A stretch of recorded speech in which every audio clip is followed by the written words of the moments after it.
Hello everyone, and welcome to episode 11 of the Nindies and Indies podcast, a Nintendo fan podcast. I'm your host, ScrapGear, and joining me, as always, my good buddy, Draco Augustus. How's it going, man? Hey, going good. Alright, so let's get right into this. What have you been up to? I have been up to lots of work. I've just got home after well, I say just, but haven't been home for very long after a day of building a gazebo and then a whole day before that just being at work. Oh, But other than that, I've mostly been playing a game that I got from Carp Adam called, well, he asked if anybody was interested in the Mulehorn Discord, and I was like, and nobody was responding, so I was like, I'll take it.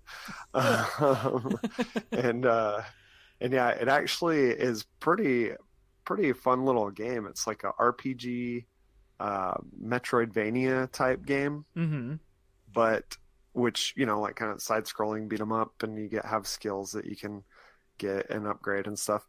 But the setting is pretty hilarious for this game. Basically, you're in a high school that has like some drama and stuff going on, but I'm pretty sure like half of the stuff is in the person's your head. He's basically reminds me of Napoleon Dynamite. Like he always just has this like blank stare with his mouth kind of hanging open. He has like a long mullet with a headband on, and he wears glasses. And oh no! And so far, I haven't seen him talk yet. I haven't actually heard him talk. He just like stares at people and is really weird. And it's pretty hilarious. And like so. And also, of course, like all the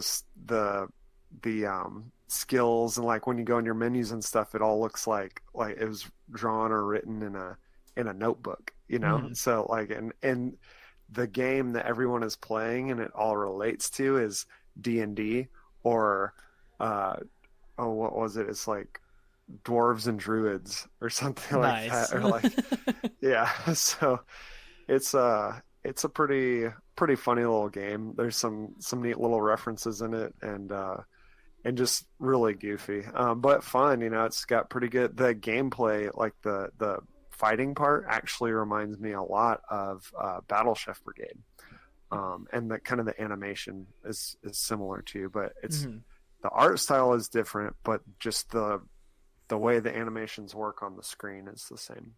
Yeah. But yeah, that's a pretty fun game. And then other than that, we got the Labo on Friday, which we will talk about a little bit. Yes. Yeah. Anything else? Was it I think just that's it? I played some Fortnite. I played a little bit of Fortnite. I got my Twitch Prime stuff, which is cool. There you go. And which, you know, got a cool little pickaxe and some outfits. That's about it. Well then, for me, not a whole lot. The past couple of days I've been spending a lot of time on a game that I can't talk about until next week. That'll be a nice surprise. But yeah, other than that, I've been playing a lot more of Dragon Age Inquisition, or at least a little bit more of that. And then I was like, you know what? I'm kind of feeling a sci-fi. I want to play a sci-fi RPG. And I remembered I haven't finished Mass Effect Andromeda, so I've been playing that. Other than that, like Wednesday, I was going to try and stream Mega Man X, partly because I want you to finally see like how you can go through the bosses so that you can finally beat Mega Man X. Yeah. Which, if you do manage to beat Mega Man X, I know N64 Josh still hasn't beaten it. Oh, I gotta beat him. I gotta beat him at beating it. Yeah. Well, you know, it's funny. You gave me like a pointer. Whoa! I just like totally scraped my headphones on my microphone. Anyways, you gave me a pointer that was like, oh, next you need to beat this person, because the people that I've beat, I was like, no, you shouldn't have done those first. and I was like, oh. And then I went in and used like, you know, the right boss's thing against the right person. I was like, oh, this worked great. Oh yeah, oh yeah. Like especially if you go, because Chill Penguin should always be the first one that you go to. Even in the only times where I haven't done Chill Penguin first is when I've done the go through, get all the weapons in order, and go through all the stages in order, which is really, really difficult because the dash boots are in Chill Penguin stage. And it is just so hard to get through as much of that game as you can walking. Because I'm so used to being able to just fly through the stages.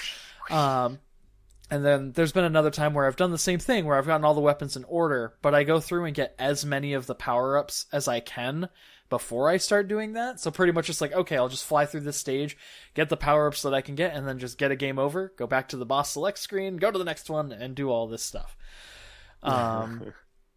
But I did manage to, I got caught up on a bunch of my comic books from the week, which, everybody else, as we're recording this, it's Sunday, so God of War has been out for a couple of days now, and like all I'm thinking is on Wednesday, one of the big things that I did is I wanted to make sure that I got caught up on my Mighty Thor comic, because I've been super far behind on it. I think I was like 8 issues behind, almost. So I finally went and got caught up on that, and it's the Death of Jane Foster story arc that's going on right now. Oh. And there's still 2 more issues with Jane Foster. One is the final one in the story arc for the main one, and then there's a one-shot coming up called Mighty Thor at the Gates of Valhalla. And so I'm really looking forward to reading those. Interesting. I just watched Thor Ragnarok the other day. Yeah. It was good. Yeah. Ragnarok was a lot of fun. I would definitely say it's my favorite of the 3 Thor films. Yeah, me too. It was more fun, and I mean, you know, anytime Thor and Hulk fight is awesome. Oh yeah, it's awesome. But yeah, so like I was doing that, and I actually showed you a picture of like, oh yeah, this is what I read today, and it was like a stack like a couple inches thick of just comics. Yeah. So I mean, other than that, because of the way that my Wednesday went, I didn't get to stream Mega Man X, but I went and I finished getting caught up on my reading, and then I looked at the time, I'm like, it's about 11 o'clock. I haven't played Mega Man X yet today. It's still my birthday.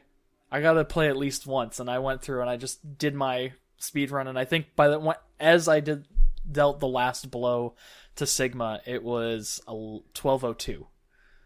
So I was like, I beat it within the day. Yeah. So you started it within the day. So. Yeah, I started it within the day, and then technically I went over just a little bit, but you know, technicalities. I beat like 99% of it on my birthday. So there you go. Yeah. But yeah, so working on that. I am trying to figure out, like, I don't know when I can stream, but I want to get out like a tutorial video series. If I keep it just private and just like, here you go, Draco, like here's the playlist that you can just go and watch. But yeah, man, like I still have so much fun with Mega Man X. That's awesome. That game is like 25 years old now. Yeah. Give or take a little bit. I mean, I could just like go on YouTube and find videos of it, but I'd rather just like watch the master, you know what I mean? Yeah. So. Watch the guy who hit, you know, my record, my personal best record for it is just under twice as slow as the world record speed run. I think the world record speed run is like 35 minutes for 100%. Yeah. And it's crazy. And I think one of the things that definitely one of the things that they do a little bit better than I do is, for me, I go, when I'm doing my speedrun, I do Chill Penguin, then I do Launch Octopus, and then I go to Boomer Quanger. They go Chill Penguin, and then Boomer Quanger, and then they just use the weapon weaknesses from there.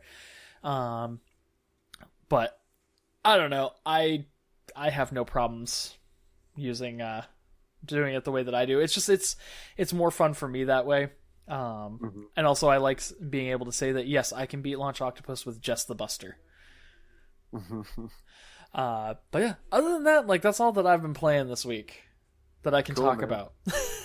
Yeah. I definitely need to get back on my SNES Classic, especially and I've even got some games. I got some games for my Wii, there you go. like Mad World, which I played that. Did I talk about that last time? I couldn't remember. Yes, I know we talked about it. You said that you had picked it up. You hadn't said that you had. Yeah, I still haven't played it yet. Yeah. But and then Donkey Kong Returns, Donkey Kong Country Returns, and I still need to work on just the Donkey Kong series in general, just because Tropical Freeze is coming out for the Switch, and so yeah, which I don't expect to play and beat all. I'd have to work so hard at getting it, and then I'd have to find a copy of Donkey Kong Country 3, and even if I find it, that's still like a $35 cartridge, or or at least. I just got lucky and got my Donkey Kong Country 2 for like half off because I can't remember what it was. It was like because something with the Super Bowl. Yeah, the Patriots didn't win, so they did half off. That's what it was. Yeah.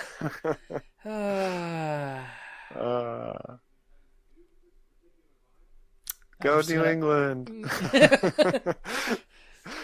Oh man. But yeah.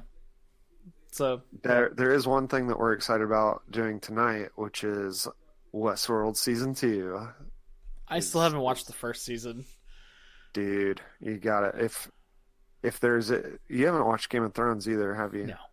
That one is really, really hard to watch because a lot of the times that I have now that I'm like, ever since I started only doing the 2 nights a week, I'm like, oh, well, I can watch stuff at night now. And then I just I'm really tired at night because I'm up so early I say so early, but I'm up at 6:30, 7 o'clock in the morning. Yeah. But considering it used to be I would go to bed at 6:30, 7 o'clock in the morning and wake up at noon. Yeah. Or earlier. It's got to balance out. Got to re-equalize, and then you can get on watching stuff. Yeah. The only reason that I managed to finish Altered Carbon as quickly as I did was mainly because there was just one night I couldn't sleep, so I just sat down and I watched the rest of it. I had managed to get 2 or 3 episodes in, and then I was just like, I can't sleep, I'm just going to watch this. And then I just watched the rest of the season. Watched all of it. Wow. Yeah, I need to finish that one too. Oh, man. We just finished The Punisher. Which I need to finish that one too. That one's another one.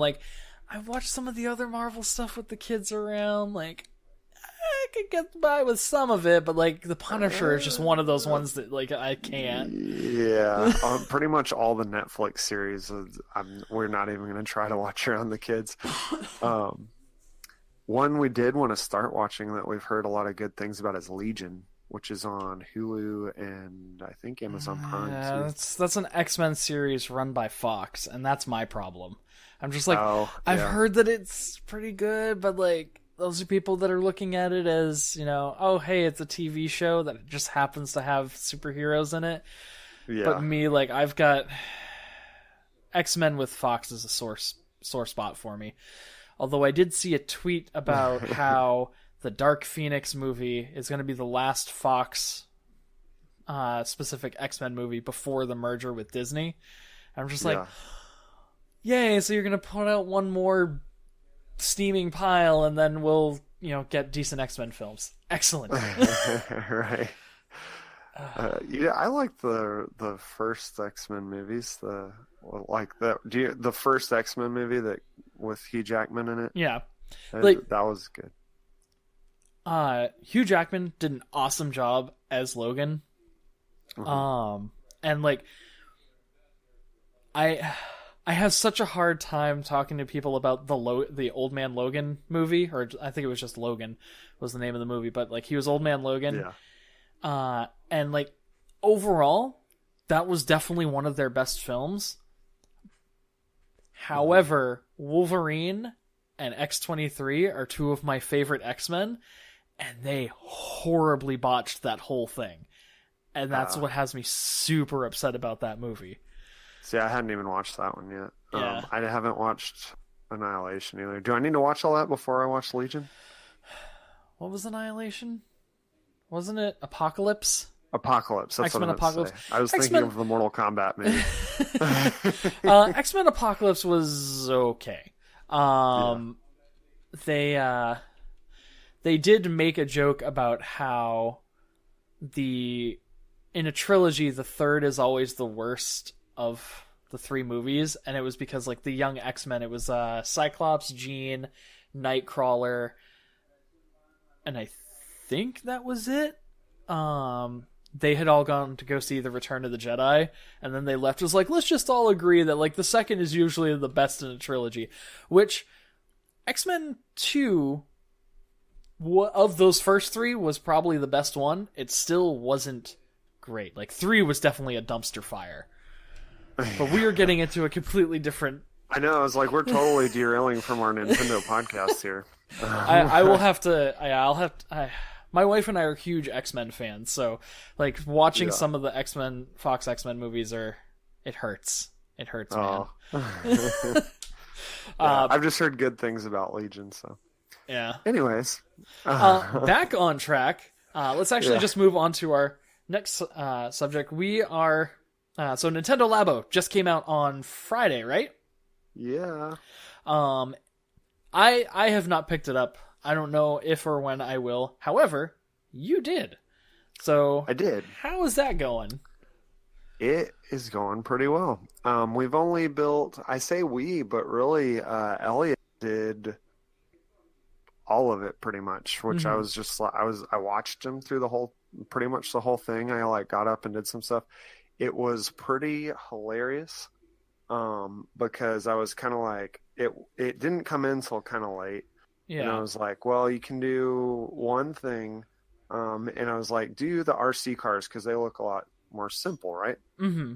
And he was like, and it was just kind of like, oh, okay, but I wanted to do this. And I was like, well, I don't know.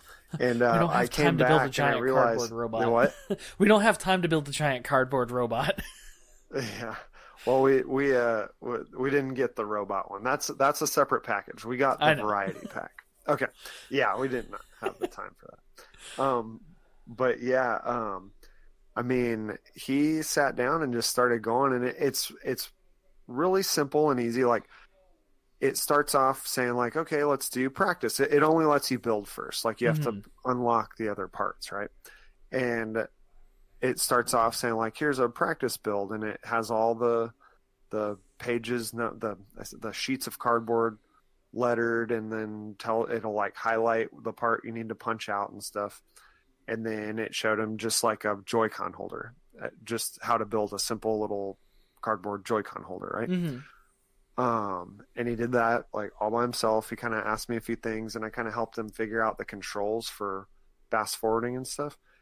And other than that, he pretty much just kept going. And I mean, there was stuff that like when he was done with it, it looked intricate. Have you seen the picture of the motorcycle handlebars?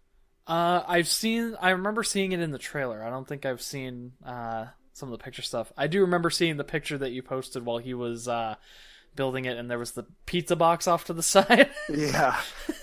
So I thought, I was like, let's just order pizza tonight because he wants to do this and blah, blah, blah. And I didn't even think about it because there have been a bunch of people making jokes about like, I was one of them. A pizza box that, you know? Yeah. God, why does my Labo smell like pepperoni? Yeah. Well, even I just remember before that, people saying like, you know, there was a lot of negativity towards the Labo when it was first announced and stuff, of people saying stuff like, you know, oh, I could just build that out of a pizza box and blah, blah, blah, which I was always kind of like, you're not going to. I'm sure you could, but you would need like, I'm assuming that like the way that everything is set up with the Labo game, like you need to specifically have these things measured out and cut in just the right way. Yeah.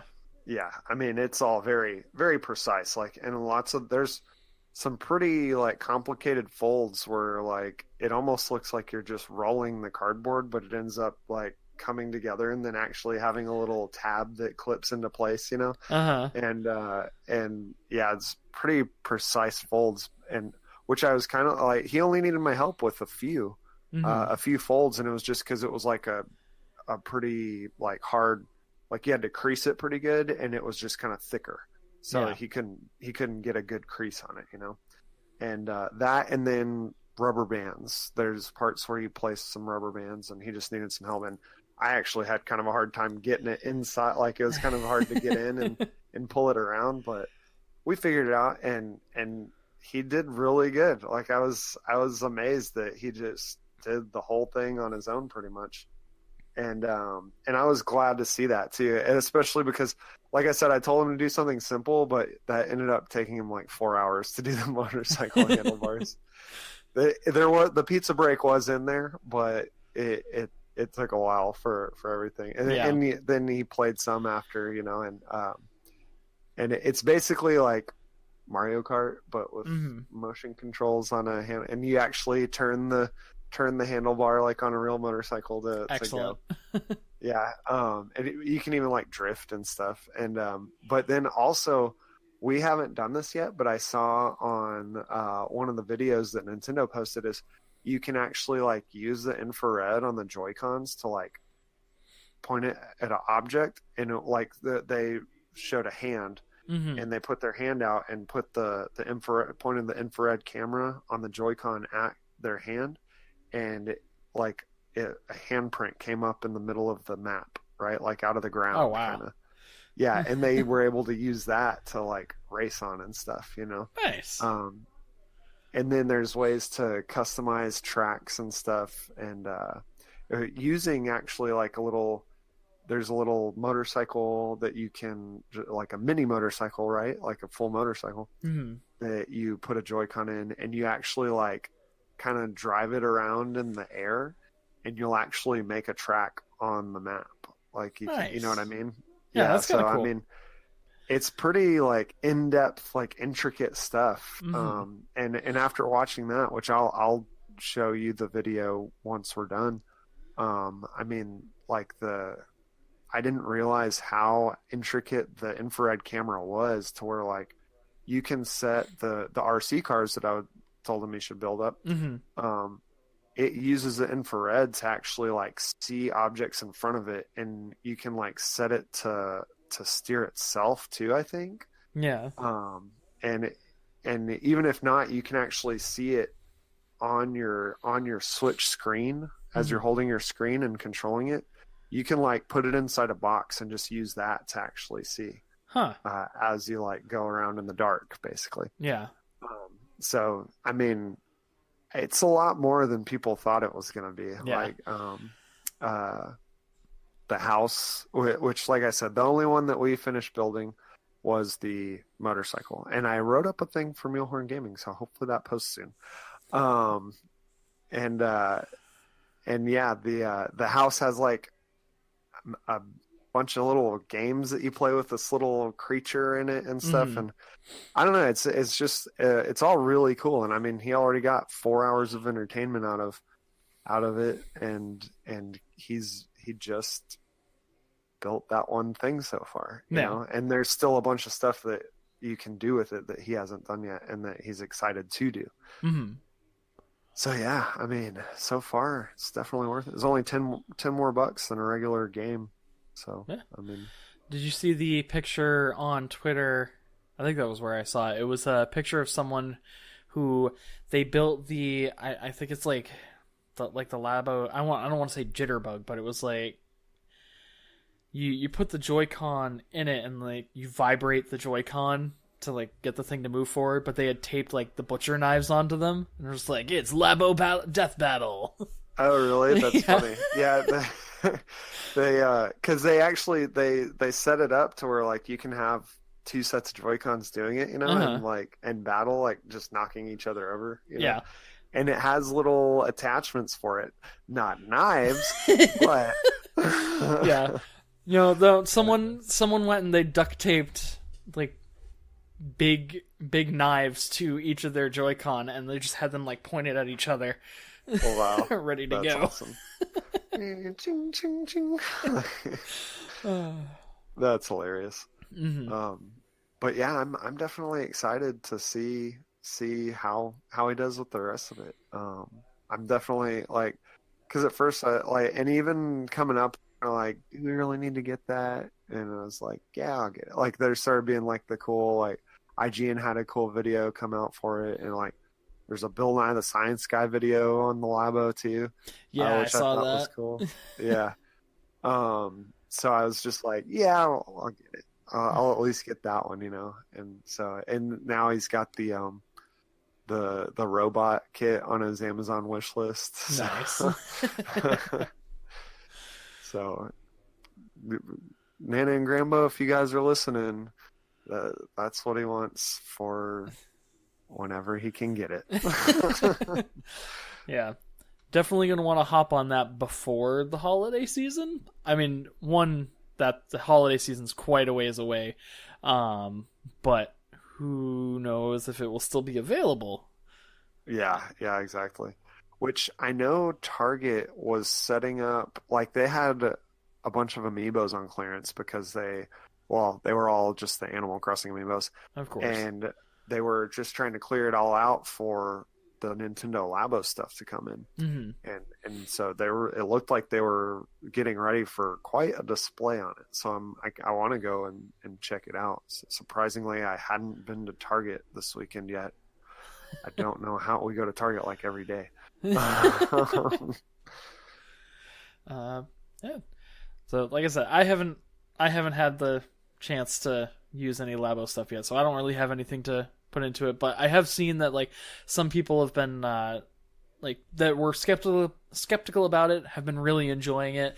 I liked it was in the Nintendo Powercast Discord. Hate Zero talked about his experience going to buy his Labo at Target, and the Target employee was just like, "Oh, you getting that for your kid?" And you're just like, "No, I don't have any kids." Oh, then who are you buying it for? Oh, this is mine. Yeah. Like, get over it, people. I want to build stuff with cardboard too. Yeah. Anything else you want to add about it? I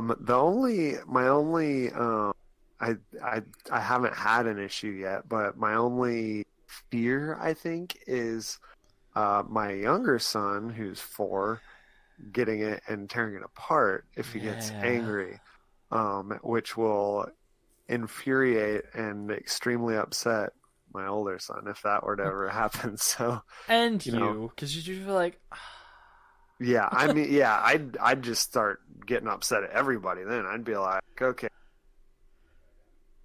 and they'd all just be like, because someone would start beating somebody else up, and that was perfect timing. For whatever reason, like your mic just cut out, so it sounded like I'd be all like, and then just nothing. Self-censor. But okay, well, this is going to be a short episode because we sent out the tweet asking people for questions for our messages from Hyperspace segment, and thanks for the retweet, guys. Yeah, thanks for the likes. Thanks for the retweets. Would love to get some questions too. Those are nice. Yeah. Or comments. Mm-hmm. I mean, we'll read whatever. We'll read anything you put in a tweet on this podcast. Yep. We might have to censor something, I was going to say, but we will try to get the message across. This is a family podcast, I guess, right? I mean, I guess so. I was just talking about the Nintendo Labo. But I'm sure I will be talking more about that as we build more stuff, too. Mm-hmm. So, And then I'll probably be talking more about Super Daryl Deluxe. Did I even say the name when I was talking about that earlier? I can't remember. So. Anyways, that's the Napoleon Dynamite game that I was talking about. Super Daryl Deluxe is what it's called. Yeah, and it's funny because that's definitely one of those ones that I wouldn't have picked up on my own, and which I need to keep working on my article for that too. Mm-hmm. But the Labo came in, and it was a good opportunity to try to get something out for that. Yeah. Well, let's start wrapping this up. Draco, where can people find you? You guys can find me on Twitter at Draco Augustus, and that's about it. And my you can DM me there, or just tweet at me and see if I want to play some games or something. And then if you want to email me at my Mulehorn Gaming account, it's draco@mulehorngaming.com. That's my email. And that's it. Right. Hit me up. And as always, for me, you can find me everywhere as ScrapGear.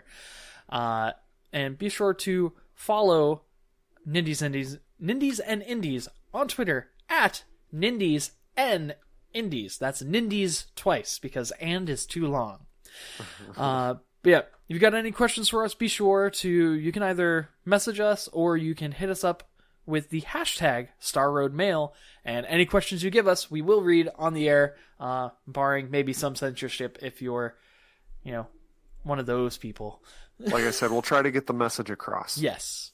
But be sure to check out our home site, the mulehorngaming.com site, where you can get all your awesome, we got reviews going up. There's, Nate Johns is going through, he's doing the recap of all the Marvel movies leading up to Infinity War. I was looking at chat, I think he said he just recently finished Civil War, and then he's working on Thor Ragnarok, so he's getting pretty close.